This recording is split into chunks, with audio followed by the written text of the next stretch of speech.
We're going to go ahead and get started, but please keep in line for the food and eat. We want everyone to have an opportunity to eat, but we do want to get started so that we have time for Professor Rabban's lecture and some questions. He has very graciously agreed to speak a little shorter and take questions, which is wonderful. So, for anyone I don't know, my name is Amy Seifert, and I am an associate professor here at the WVU College of Law. And I am also the president of WVU's Phi Beta Kappa chapter. And as such, it is my honor today to introduce our Phi Beta Kappa visiting scholar, who is here delivering the law school's Ihlenfeld lecture. But before I introduce Professor David Rabban, allow me to share just a bit about both Phi Beta Kappa and the Ihlenfeld lecture series. The Phi Beta Kappa Society, which was founded in 1776, celebrates excellence in the liberal arts and sciences and also champions freedom of thought. Notable members include 6 of the 9 current Supreme Court justices, and indeed, throughout the Supreme Court's history, 42 justices have been members of Phi Beta Kappa, beginning with Chief Justice John Marshall. WVU's chapter of the Phi Beta Kappa Society, which was founded in 1910, remains the only chapter in the state of West Virginia and is thus known as the Alpha Chapter. I note that many of my WVU colleagues are members of Phi Beta Kappa, as well as several of our law students, and I acknowledge and appreciate their presence here today. The Charles L. Ihlenfeld Lecture brings to the College of Law distinguished speakers to lecture in public service and ethics. Mr. Ihlenfeld was a prominent West Virginia lawyer for 56 years who devoted much of his life to public service, including as the mayor of Wheeling, the prosecuting attorney of Ohio County, and as a U.S. magistrate for the Northern District of West Virginia. And I note that our speaker today has family ties to the Northern Panhandle because his father was raised in Weirton, West Virginia. And so thus, I think it is fitting that Professor Rabban is here today to give our Ihlenfeld lecture as a Phi Beta Kappa visiting scholar focusing on academic freedom. A professor at the University of Texas at Austin, Professor Rabban's work focuses on free speech, academic freedom, higher education and the law, and American legal history. Prior to joining Texas Law, he served as counsel to the American Association of University Professors for several years, later serving as its general counsel and as chair of its Committee on Academic Freedom and Tenure. He has also served as a fellow of the John Simon Guggenheim Foundation and of the program in Law and Public Affairs at Princeton University. Please join me in welcoming Professor David Rabban.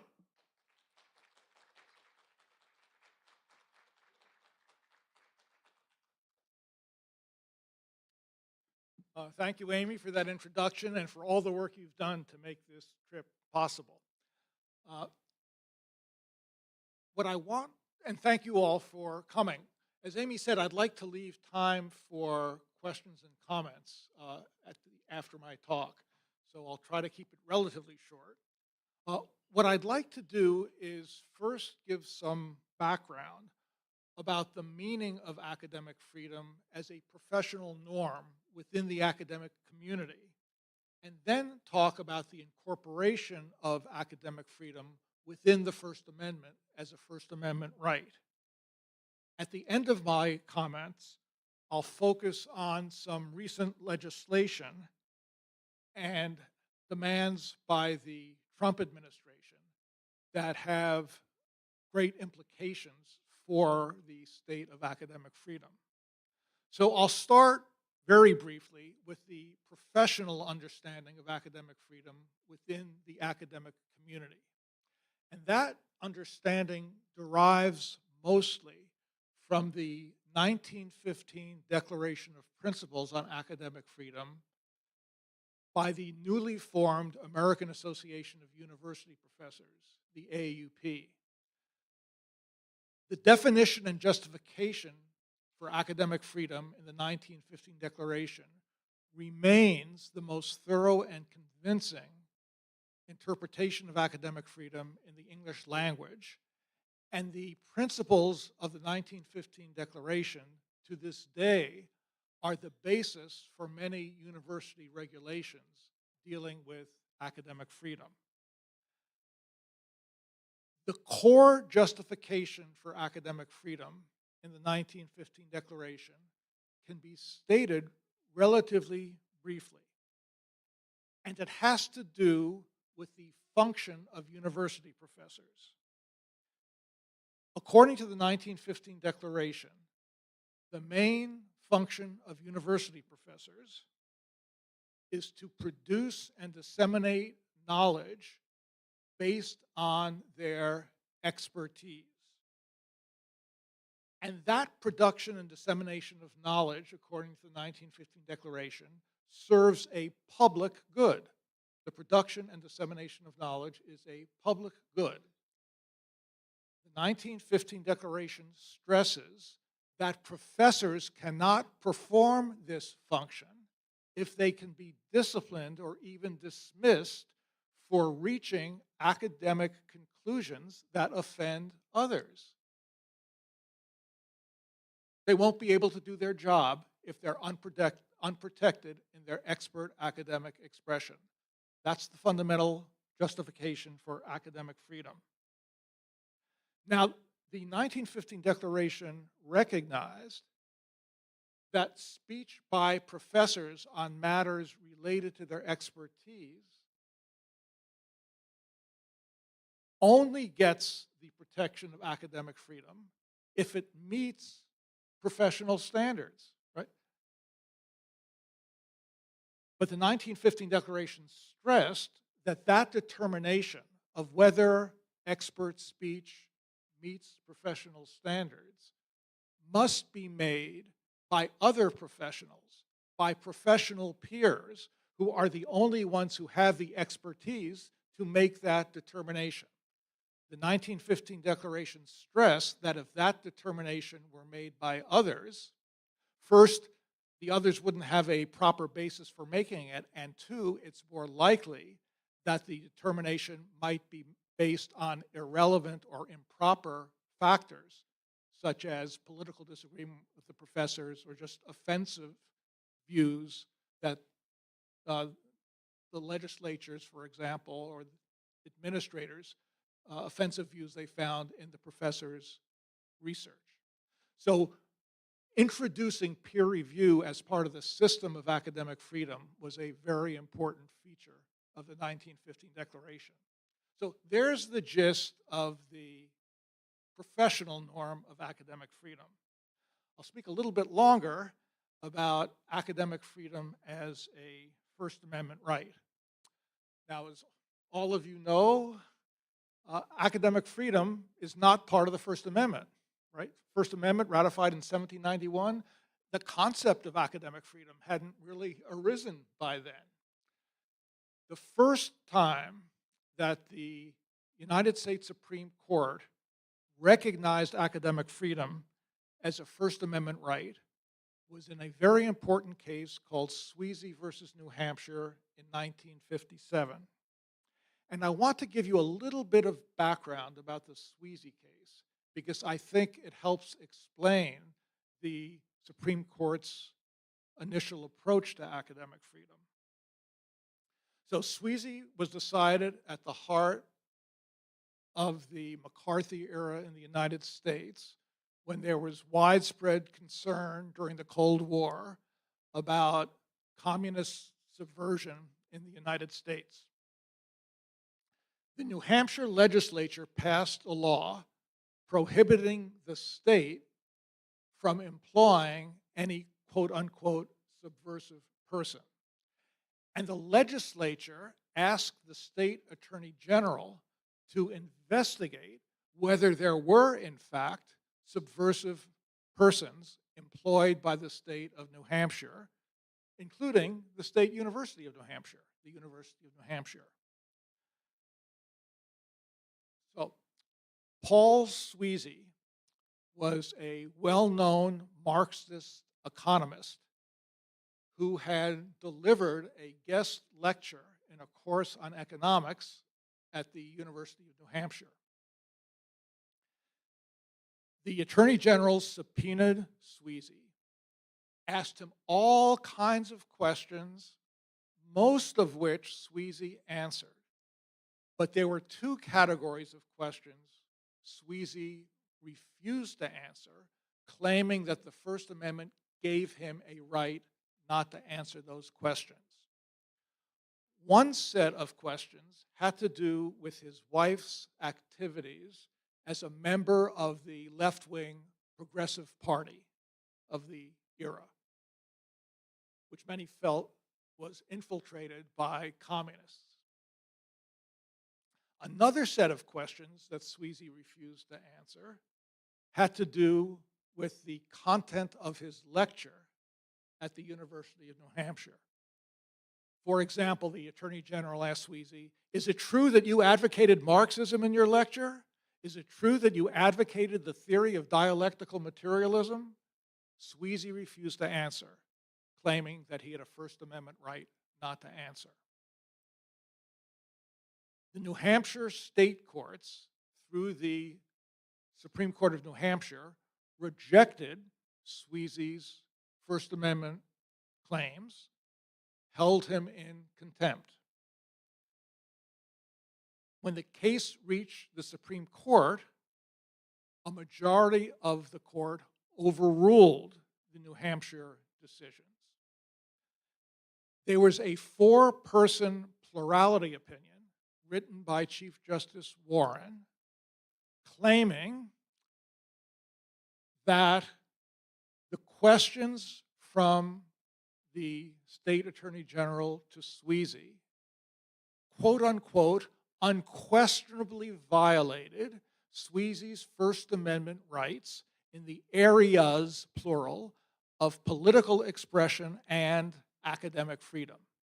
And I think it's obvious that identifying academic freedom and political expression as separate categories of First Amendment expression grew out of the types of questions that Sweezy refused to answer. So his refusal to answer questions about the content of his lecture led to the separate identification of academic freedom as a First Amendment right. Justice Felix Frankfurter wrote a concurring opinion in the Sweezy case. You know, Frankfurter was a law professor before his appointment to the Supreme Court. Justice Harlan joined him. So these were two more votes for recognizing academic freedom as a First Amendment right, 4 + 2 making 6. They're at the majority of the court. And Frankfurter made two very important points in his concurrence that have been frequently cited since then. One point was, and Frankfurter reiterated this point many times in his opinion,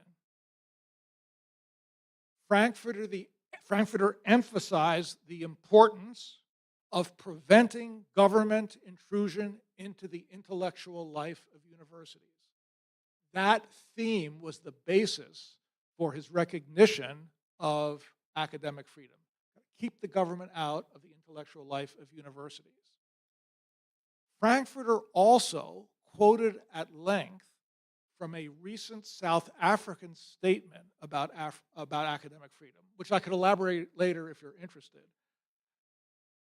That statement included the following sentence, which has been quoted scores of times since then and cited hundreds of times.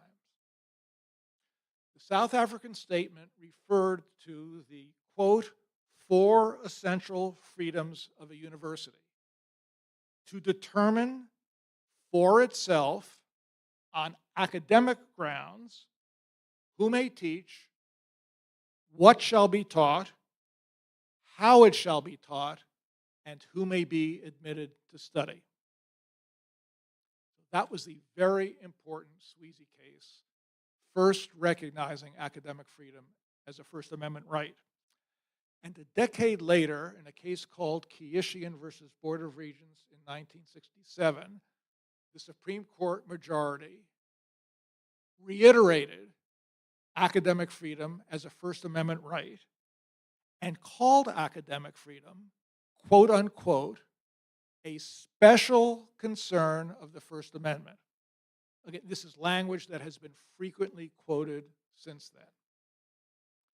Okay. Before going further, I want to make a point that may be obvious to most of you, but people often lose sight of this point, even lawyers, sometimes even law professors, and the point is that the First Amendment only applies to action by the state. It does not apply to private action. So, the state legislature, the state executive, these are state actors, as are public universities, state actors. But private universities are not state actors. So First Amendment academic freedom applies to actions by the legislature, by the executive, that affect universities and professors, whether they are private or public, because there's the state action coming from the legislature or the executive.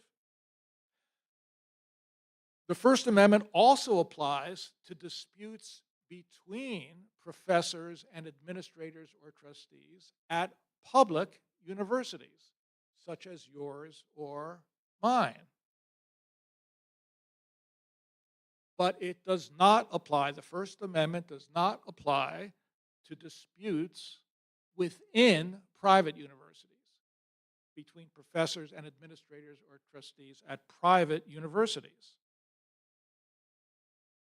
So a professor at a private university, can use the First Amendment to challenge legislation or actions by the governor, but not to challenge actions by trustees or administrators. That's how private and public are different. I also want to add, however, importantly, many private universities voluntarily accept for themselves the requirements that the First Amendment imposes on public universities. And if this were a law school class, I would pause now and call on someone to think about why this may be so. Why would a private university impose more legal obligations on itself than it has to?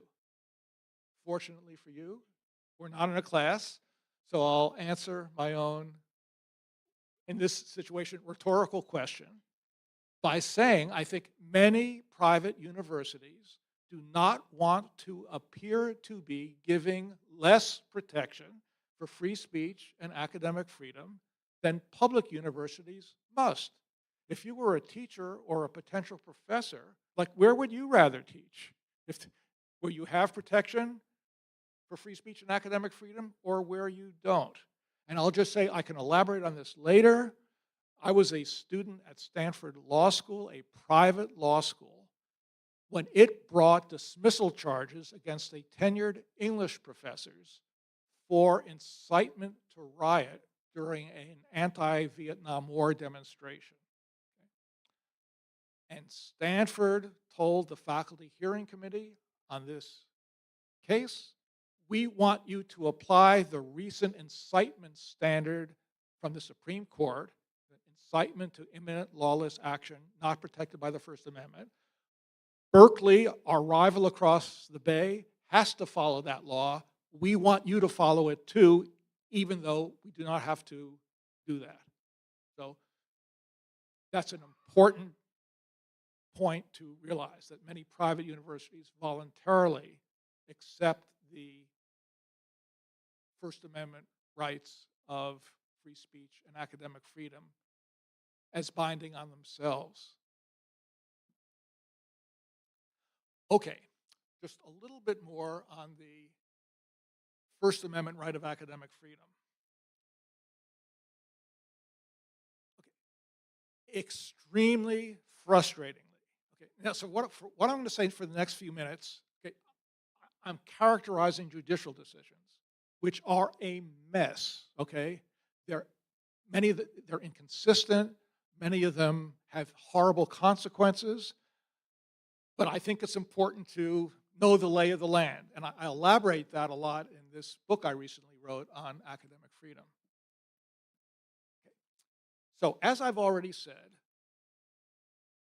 there are many, many cases that quote or cite the language from the Sweezy case saying that academic freedom is quote unquote a special concern of the First Amendment. But subsequent decisions have not elaborated how it is special. Okay, we know it's special. How it is special, no real answer. It's so frustrating. Nor have cases elaborated the relationship between academic freedom and free speech. Both First Amendment rights, different, overlapping. What are the differences? What are the similarities? Very little elaboration. So that makes things complicated.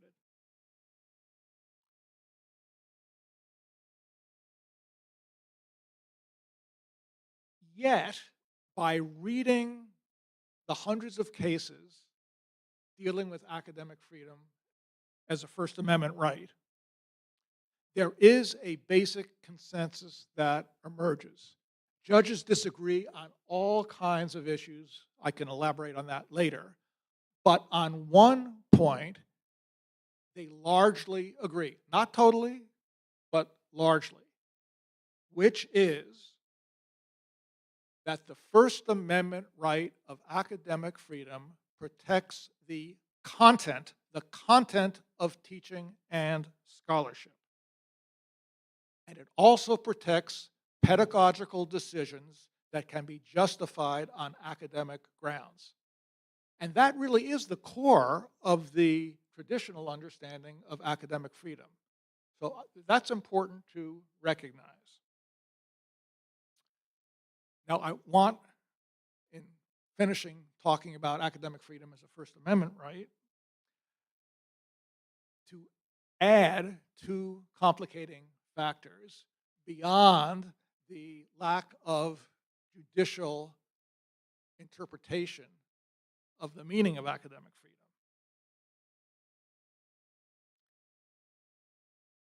First, many cases do not even refer to academic freedom when the facts clearly present issues of academic freedom. And I just want to give one example of many possible examples. As some of you may know, state legislatures over the years have passed laws prohibiting the teaching of evolution or requiring the teaching of quote-unquote creation science. Professors have sometimes challenged these laws, claiming they violated their First Amendment right of academic freedom to determine what to teach. And some lower courts have agreed using the First Amendment right of academic freedom. But when these issues came to the Supreme Court, the court did not rely on the First Amendment right of academic freedom. It ignored academic freedom, instead striking down the laws because the court felt they constituted an establishment of religion, also forbidden by the Constitution. But academic freedom was not mentioned.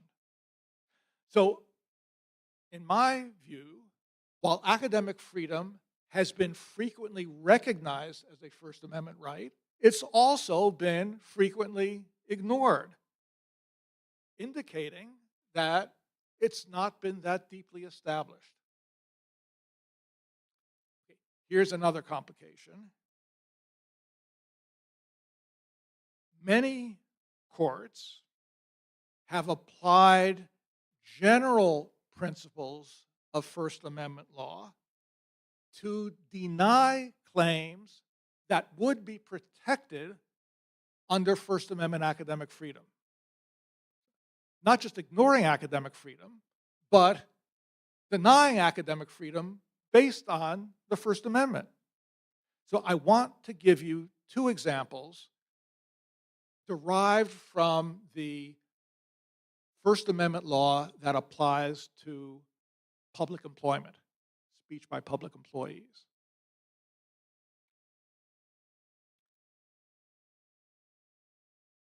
To be protected by the First Amendment, right, speech by public employees must be about a matter of quote unquote public concern. Matters of personal concern, private interest, not protected by the First Amendment. Okay? Maybe that makes some sense as a general matter.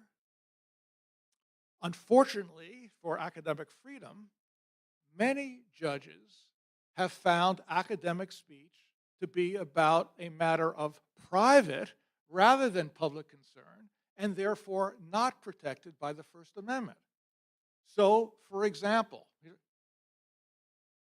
abstract theorizing, criticism of administrators designed to make the school better, complaints that a professor was denied tenure in violation of her academic freedom. Courts have found that speech to be about matters of private concern and therefore not protected by the First Amendment, even though they clearly raise core issues of academic freedom. Now, other cases would find this speech to be about a matter of public concern and therefore protected by the First Amendment. But judges disagree about this. Worst of all, and I'll stop with this, about 20 years ago, the Supreme Court decided a case that held that speech by public employees, quote unquote, pursuant to their official duties, is not protected by the First Amendment. So I was general counsel of the AAUP, a position always held by a law professor, when the Supreme Court agreed to decide this case. And this was the issue presented to the court. I felt it was part of my job at the AAUP to look at all cases the Supreme Court took to see if they implicated our interests. So this is not a case, the case itself involved an assistant district attorney, but I'm thinking to myself as I read the question, what are the official duties of professors? Well, I would say at the core, they're teaching and scholarship. Precisely what's been protected by the First Amendment right of academic freedom. If this rule applied to professors, First Amendment academic freedom might disappear. You see? So I convinced the political leadership of the AAP we should file a brief in this case, which we did. Now, 5-4 decision, the 5-judge majority held that speech pursuant to official duties by a public employee is not protected by the First Amendment, but it added at the end. You know, there's been some question raised about the implications of this test for the teaching and scholarship of university professors. But this case does not involve university professors, and therefore we won't decide it. And I said to myself, that wasn't a good decision, but it was a close call. At least the court recognized the issue. Justice Souter in dissent dwelled on that issue. So I felt, maybe it wasn't a victory, but we avoided a defeat we might have had we not followed the brief, I'd like to think. Anyway, but that's the state of the law. And in the 20 years since that decision, lower courts have been divided. Okay, many lower courts have held that there is a First Amendment academic freedom exception to the pursuant to official duties test. But other courts have not even considered whether there's an exception and applied the pursuant to official duties test to deny protection to the academic speech of professors. There's the law. It's complicated. Okay. I want to save time, so I just will say, in my So first, the First Amendment right of academic freedom has been extended in the 1970s to universities as institutions as well as to professors. And in extending academic freedom to institutions, cases have relied on the four aspects of academic freedom identified in the South African statement quoted by Frankfurter. This point was first made by Justice Powell in his pivotal Bakke opinion. The academic freedom to select students, according to Powell, encompassed the right to use affirmative action, right, as long as you didn't violate the 14th Amendment, which has been under dispute, as you know. But that's how academic freedom was first extended to institutions, and it's been applied to many decisions of institutions. There's lots of conflict between institutional and individual academic freedom. We could talk about that later. Academic freedom for students has not really been recognized, though I believe there is an argument to recognize it based on student interests in learning. There always has to be an educational connection to justify First Amendment academic freedom. I think that provides one. Lots of general First Amendment protection for the free speech of students, but no separate protection for academic freedom, as there has been both for professors and for universities as institutions. Okay, the last thing I want to do is to talk about recent threats to academic freedom from state legislation and from demands on universities by the Trump administration. As you may know, I don't, you can tell me if there's been legislation in West Virginia. There has been in Texas, but the most, the strongest legislation that jeopardizes academic freedom has come from Florida, Alabama, where there's been litigation. So as some of you know, state statutes passed in recent years, but sometimes before the second Trump administration, prohibits teaching quote-unquote divisive concepts, focusing especially on divisive concepts related to race or sex. Demands from the Trump administration condition federal funding of academic research on requirements that, for example, universities place academic departments in receivership, that they create new programs, that they hire new faculty with viewpoints acceptable to the government, that they limit the number of foreign students admitted, that they close diversity, equity, and inclusion programs, and they base admission of students on purely, quote-unquote, objective criteria. And the point I want to make and stress is that these restrictions impose substantially more government intrusion into the intellectual life of universities than the Supreme Court invalidated in the initial Sweezy case. Remember, the questions from the Attorney General in Sweezy, right, had to do with asking about the content of the lecture. Just asking about the content of the lecture violated First Amendment academic freedom, according to the majority in Sweezy. But this recent state legislation and demands from the Trump administration prohibit professors from expressing scholarly viewpoints disfavored by the government.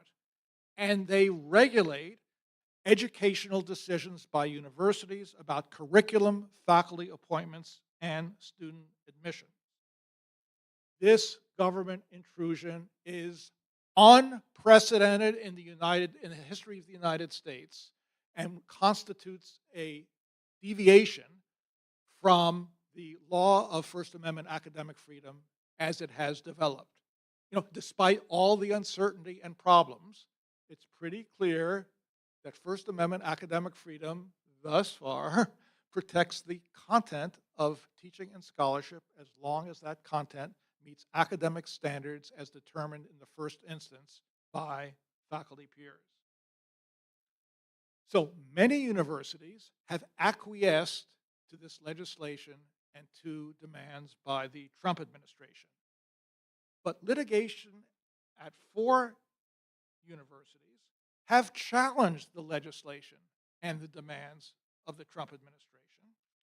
And 3 of the 4 decisions, including the 2 that apply to the Trump administration rather than to state legislation, have invalidated the actions based on the First Amendment. Violates the First Amendment. Haven't specified academic freedom versus First Amendment generally, but 3 of the 4 courts have held that the law or the Trump administration demands violated the First Amendment. So here's my last comment. We still have 15 minutes, right? Okay. Will the courts, particularly the Supreme Court of the United States, continue to follow the existing judicial consensus about the meaning of First Amendment academic freedom?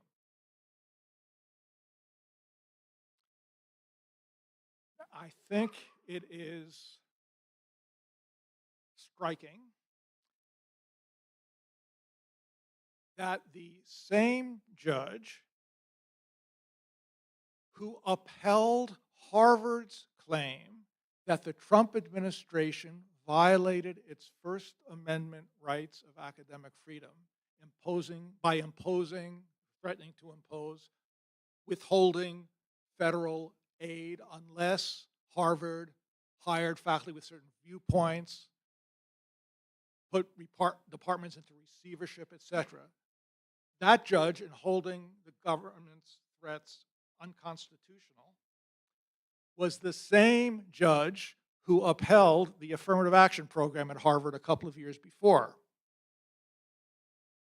Her decision in the affirmative action case was reversed by the United States Supreme Court. Will the United States Supreme Court also reverse her reasoning in the First Amendment case at Harvard? It is my intuition. I'm not really a court watcher, and it's hard to know what judges are going to do. It's my intuition that some of the justices who voted against Harvard in the affirmative action case will vote for Harvard in the First Amendment case. But this is hard to predict with confidence, especially when the current Supreme Court is reversing so much established law in so many different areas of the law.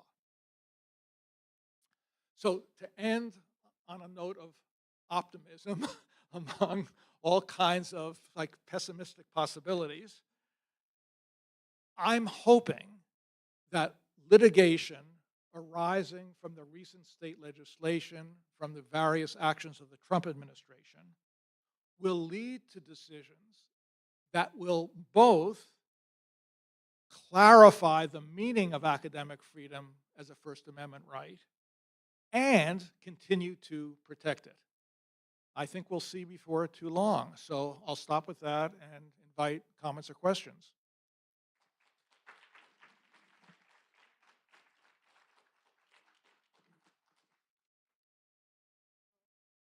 Thank you so much, Professor Rabban. I see my colleague Jerry Edwards has his hand up. Our resident academic freedom expert. Right. Thank you for the presentation and the lecture. That's very interesting. I have what might be a difficult question here. It's one I've been wrestling with myself. One way I've noticed that certain states have responded to litigation that they've lost in the academic freedom context is by recognizing that laws passed by state legislators are more vulnerable than internal actions by universities. And so what they've started to do is instead put people with very strong ideological views on boards of trustees, and then when university presidents are forced out or leave, they then replace the university president with a politician who has the same sort of strong ideological views. As at my own University of Texas. Yes. And I'm from Florida, so they've been doing the same thing there. Right. So when you have situations where you have a president who is very strong ideological views and seems to be some sort of questions about the appointment, and they're doing things that touch on areas of academic freedom that impact professors who are teaching controversial subjects, as we're seeing in Texas and Florida. I mean, how should courts weigh that analysis? I think in the past, courts have tended to take a view of we should defer to university academic judgments, and then we should treat legislative enactments with more scrutiny. But it seems like it's difficult to defer there, but I'm also not sure how you have a court draw the line where they're not overly interfering with academic affairs if they're going to start closely scrutinizing everything universities do. And we're assuming public universities here where the Yes, First public Amendment applies. universities. Yeah. So I agree with you that courts have been more deferential to decisions within universities than to legislative actions directed at universities. Courts are more subject to review and reverse on constitutional grounds legislative action or administrative action, I would say, than internal decisions. I have read, I don't know, you've written about academic freedom. I don't know how many decisions you've read. There are lots of them, most of them not helpful. But I've read hundreds of cases, right, dealing with academic freedom issues. And one thing that clearly emerges is just what you say. And you can understand it from the judicial perspective. Like, what do we know about education, right? We need to defer to university decisions. Judges often think they're being kind of pro-academic freedom by doing that. But there's a big difference between deferring to non-expert boards of trustees and administrators as opposed to expert faculty members within the discipline. And I would add, kind of notwithstanding this general judicial reluctance to second-guess, overrule decisions made within the university, there are scores, probably hundreds of decisions which hold that trustees and administrators have violated the First Amendment rights of professors in teaching and scholarship. There's plenty of precedent for that. So while more reluctant to intervene in internal university decisions, judges do so. In my view, and I say this in my book, and I'm glad there's a recent jointly authored book by Erwin Chemerinsky and Howard Gilman about academic freedom, which I read on the airplane coming here. I had 2 long flights, so I was able to get a lot of reading done. They agree with me that judges should kind of remand cases to peer review when there hasn't been a peer review decision about an academic issue. But I would also say, and I cover this in my book, there are lots of cases, not necessarily involving academic freedom, could be alleged violations of Title VII on employment discrimination law. A judge, there are cases of the following sort. A professor denied appointment or tenure says, the denial of my appointment or tenure was based on race, sex, my academic views, my academic freedom. And the university says, judge, right, these are areas of First Amendment academic freedom for the university, and it is not the role of a judge to interfere in tenure decisions. And courts have overwhelmingly deferred to the position of administrators and trustees on these issues. But, they also say it is our job under the law to determine if there's been sex discrimination or a violation of the First Amendment. And in some cases, they have found sufficient evidence to prove discrimination or a violation of the First Amendment. And they have even awarded tenure to professors illegally denied tenure. So it has to be fact-specific. And there are certain circumstances in which judges should be more deferential to administrators and trustees and others not. There was a case at Brown University quite a while ago under Title VII. And of course, Brown had a atypically garrulous president, right, named John Silber, who just like shot his mouth off a lot, whereas most administrators are quite cautious. Okay, so this was a woman denied tenure. She'd written 2 books at the time of her tenure application. Within the past 3 years, 3 men had been granted tenure who had either written no books or only 1 book. Silber said to this woman, like, what are you worried about? Your husband's a parachute. That's kind of nice evidence to present in court, right? Or, what are you worried about? Your department's a goddamn matriarchy. So it's very unlikely that these kinds of facts would be presented. But the point is, if there is sufficient evidence that internally the university violated the law, it's the judge's role to review. Sometimes it's possible to review without being an expert, such as based on the facts I just gave. Other times, I think, a judge should be inclined to defer. Say if the administration reversed the faculty recommendation, under academic norms, under a document by the AUP, also signed by the American Council of Education and the Association of Governing Boards, right? Administrators and trustees should reverse the recommendations in matters of faculty status by faculty peer review committees only for compelling reasons stated in writing. And I think judges should also use that standard for these kinds of cases. So there's a long answer to your good and complicated question. Other questions for Professor Rabban? Excellent. Our con law professors are getting a workout. Right. So am I. Yeah, I was going to ask about the same kind of thing that Jerry asked about, but let me as an initial matter, but let me probe a little more specifically in this area, right? So you distinguish today, and then in your writing, as lots of people do, between the kind of academic freedom from the standpoint of the individual professor versus sort of institutional academic freedom, right? Right.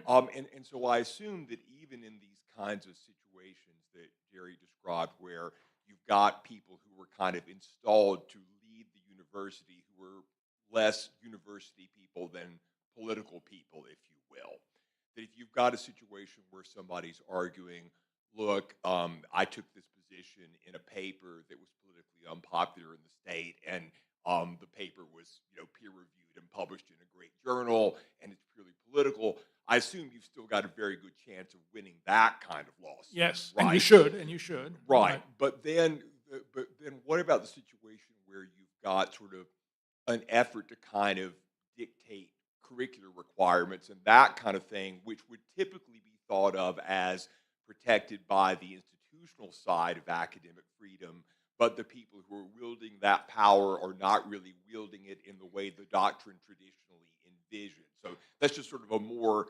specific example of the Right. general concern that Jerry and I share. So as a matter of positive law, judges are overwhelmingly deferential to administrative decisions about curriculum. And I would say, even as a matter of policy, even in terms of this 1966 statement of government by the AUP, the American Council on Education, and the Association of Governing Boards, they talk about the importance of shared authority, but different groups within the university have primary authority or of some subjects over others. And it recognizes that often it is an important job of administrators, like to reinvigorate a department, to recognize emerging areas of scholarship which the university should invest in, to disinvest in some areas that were important in the past, maybe like teaching German, which is as important a language as it used to be. Investing in new technology education. So I think all of that not only would judges defer to the institutional academic freedom, but they should. They should. And that's different than whether a particular article does or doesn't meet academic standards. There are decisions, I don't know if you've come across this, involving grading. And I think and most of them say the ultimate decision about a grade is the administrators. I think that's wrong. I think the ultimate decision, that grading is too close to pedagogy. I think that should be basically a professor's job, subject to review by the administration if the professor is not grading fairly or properly. We have time left for one more question. I always want to privilege questions from students, just in case, though I don't want to single them out. Yeah, Price has a question. Excellent.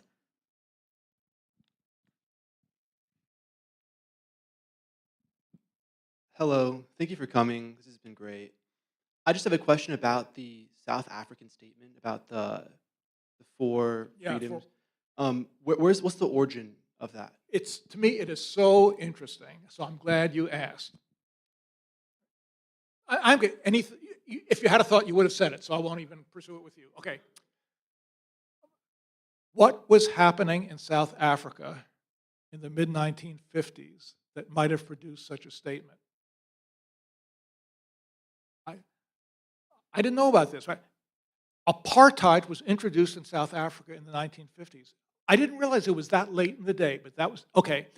And the people who formulated the South African statement were a combination of administrators and faculty at what were called the quote-unquote open universities of South Africa, the universities that accepted students without regard to race.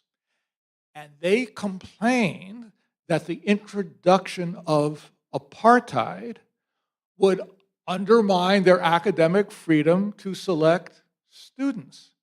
That was the argument. Justice Frankfurter quoted that argument in a very different context, concern about about national security, about whether faculty were subversive persons. I think in part, he might have quoted it to avoid the contemporary controversy about the Cold War and subversives in the United States, to make it a more general point, and maybe to cite a defense of academic freedom in a context where kind of maybe more Americans would be sympathetic to it than in the context of threats to national security, from the Soviet Union and from enemies within. It just also might have been the luck of timing. It was also, Frankfurter was personal friends with one of the people who wrote that South African statement, and that South African administrator, he'd previously been a judge, then became a university administrator, sent Frankfurter the South African report, just like friends interested in the same stuff, 3 months before Frankfurter wrote his opinion in Sweezy. So it's real interesting to me how the almost accidents of history can have such consequences. And then isn't it ironic that the first time the Supreme Court recognized academic freedom as a First Amendment right of institutions, it was in the context of affirmative action, another issue related to race, but this time it was affirmative action to be inclusive rather than to use race to exclude, as in the original South African context. But the relationship between South Africa and race in both contexts, to me, is very interesting. So there's a brief answer. Well, please join me in thanking Professor David Rabban. Thank you for coming.